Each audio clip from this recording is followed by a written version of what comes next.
And welcome to the second half of the program.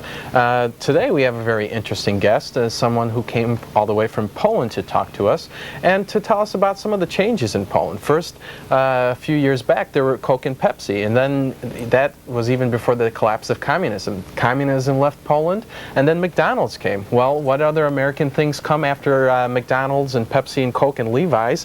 There's Playboy magazine, and welcome Tomasz Raczek. You are the editor of the Polish edition of Playboy. Welcome to the American Journal. Hello. Now, how long has the publication been in production? It's 1 year long. I mean, we started 1 year ago in the late November, and we are quite successful now. So in a few weeks we will have first anniversary of Polish Playboy. The first issue was the December issue of '92, right? Right. Okay. How big is your readership? How popular is the magazine? Well, we print 100 copies every month, but 100,000. 100,000 copies every month. But of course, these copies read much more people because sometimes they read all members of families, and sometimes they give to each other, especially students, and also some people collect Playboy, so they come back to the old issues and they show to the guests or to the family members and so on and so on. So probably it is 5 or 6 times more readers. We did a questionnaire for our readers, asking who they are and what they like. And our reader is... What were some of the results of that? Yeah, it's interesting. Approximately, our reader is very young. It's between 20 and 35 years old. What is a big difference between America and Poland? Because as far as I know, American readers of Playboy are a little bit older. I mean, there are young and right. older, but more older readers. Perhaps. The general audience it tends to be on the younger side. Well, right? the American Playboy is 40 years old, right. So it's understandable. So 80% of our readers, that's male readers, but that means that 20% that's women.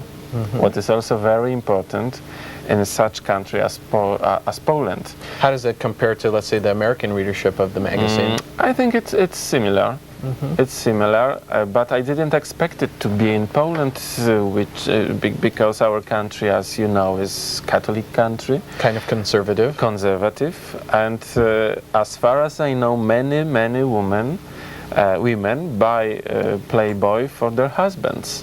Okay, that's interesting. Interesting proposition. You're saying the readership tends to be younger. Could that be because the younger audience is more influenced by Western ideas and so forth? And is more consumer orientated, definitely. Okay. Is Poland the first edition of Playboy within Central or Eastern Europe?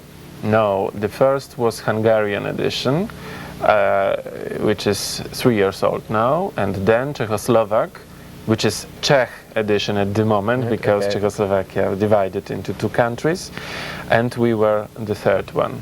Okay, and how did that idea come up? Was it your idea? Did you contact the people in Chicago, or did they come to Poland and say, listen, we've got an idea to publish the magazine in Poland? How did that all come about? No, definitely not. It was completely different. Playboy was looking for a chance of doing Polish edition in Poland, and was looking for Polish publisher. It was kind of a big competition. About 30 organizations and private individuals like to be publishers of Polish edition of Playboy. The person who won was individual and woman, and young woman, and beautiful woman.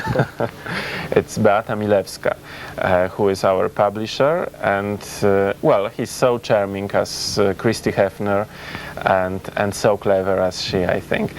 So she started to look for editor-in-chief, and she asked me to be her editor-in-chief of the Polish Playboy. She did it because she knew me from our last enterprise. I did another monthly magazine for her as publisher before. It was Peacock's Eye, the magazine about cable and satellite television. Okay. So we knew each other very well. And so that's how that Polish edition came to be. Right. You have an interesting background, getting off the subject of Playboy itself, but you're an adventurer, a man of different tastes for all seasons. How did you get involved in journalism and magazine writing and editing? Well, of course, it was my dream from the childhood to be a journalist, and I always wanted to write and always liked to do it. But I finished College of Theatrical Arts, but not an acting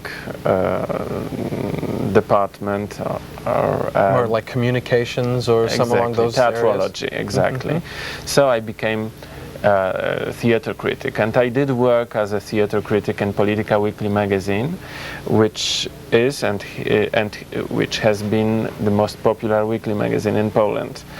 And then I left Polityka for film unit. I became literary director of film unit, producing feature films like Cudzoziemka by Maria Kunceviczova or Och Karol. Probably you in Chicago have a possibility to see these either films. through the Polish Film Festival or through other opportunities here. Yes. Right, exactly. So then I had an excellent offer to be an entertainment officer on Stefan Batory's ship. The Polish cruise liner that made regular runs between Poland and Canada. And it was because I was a host of International Pop Song Festival in Sopot for several years and became quite popular because, as you know probably, this is the most popular entertainment in Poland, Sopot Festival. And there's the Sopot Festival and the Opole Festival. The Opole is the Polish music festival, and the Sopot is the international festival, correct? Right. And you were responsible for providing the entertainment at that time? Yeah, I was MC. Mm-hmm. And who are some of the, you said that because of that you've become popular. Who are some of the performers at that festival then? Well, they were several. The winner of the festival was American singer Mara Getz, but we got also some celebrities well known as Shirley Bassey or Bonnie Tyler or Jose Feliciano, who was really specially applauded in Sopot, and he was extremely successful, singing several times Que Sera Sera. Well, it seems that is quite incredible entertainment background. From that, you kind of launched out into the sea, correct? Yeah, because it made me quite popular person for people in Poland because of live transmissions from Sopot Festival, and even it was kind of award for the most popular TV personality of the year. I got it. Wow, congratulations. Well, it was so many years ago, but thank you. It couldn't be that many because you don't look that old. But anyways, going on. Yeah, it was 1986. And then the people who manage Batory ship asked me to be entertainment officer. That's the Polish cruise liner that no longer sails, correct? And this time I knew it was the last year of Batory. And especially knowing the feature film of Federico Fellini, E la nave va, about such a cruiser, such beautiful ship, I always dreamed to be on the ship and to be professionally on the ship. And what did you do on the Batory? So I said yes, and I became entertainment officer. So what is the entertainment officer's job? How it looks? I mean, of course, I was MC every night during the concert, the late night show. With some artists, singing artists, dancing artists. I did some ball balls, like some dancing and parties, entertainment, dancing right? entertainment, and also I did talk to people. It was something new what I did, because I came to the captain and said, you know, I'm a journalist and I can really say much about television, about some gossips about television personalities, some interesting things about, let's say, for example, countries which we are going near, like Israel, because it was this time when Poland had no any political contacts with Israel, so we were not allowed to come to Israel. So we went near Israel on the Mediterranean Sea, seeing earth, seeing somewhere there is Jerusalem, and not having possibility to go to the to this country. So you were able, because I was before, right. I has been in Israel with the theater, very successful in Jerusalem theater festival.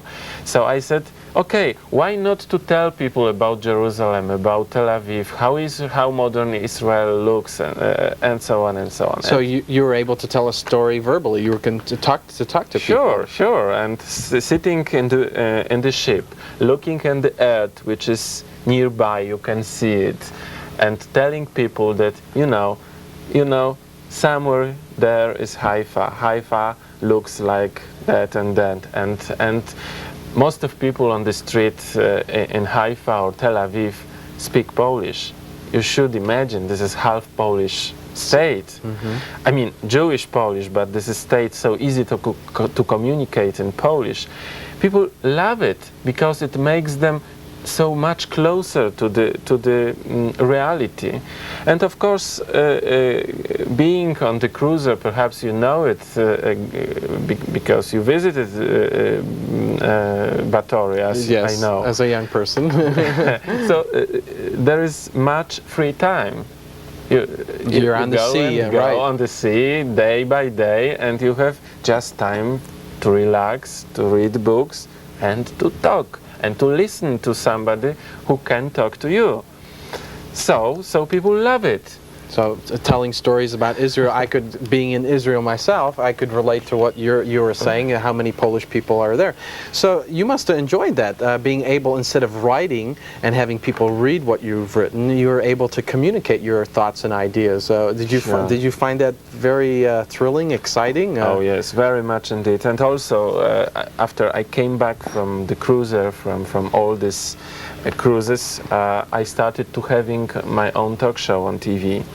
And the truth is that this is the thing, something what I like to do most. Okay. I mean, television is something, you understand me, something magical. It's a magic. And the possibility of talking to people somewhere, this is abstractive, is absolutely excellent. And the full honesty you can have in television studio sometimes, especially during talk shows, is something better than anything. And now, kind of wrapping up, we've got a couple minutes left. How did you take all this experience in, and how does it help you be an editor for a magazine such as Playboy? How does that all work together for you? Well, that's everything. That were my credits, and it make me possible to work with many people, to know many people, and to be for them attractive as a partner. They believe me. If I come now to a big name in Poland, asking for cooperation with Playboy or writing something for Playboy, they know me from the past. They know who am I, what I do, and they have no inhibitions, because they know this is the same person. You carry a reputation of Well, it quality helps. and good work. So, well, It helps in politics and in journalism.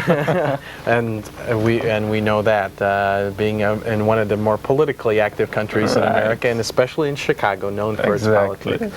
Well, we'd like to thank you very much for being on the American Journal, Thank and you. we'll continue on with this discussion for next week's show. Make sure you stay tuned and watch for some more particular questions on how Playboy works in Poland.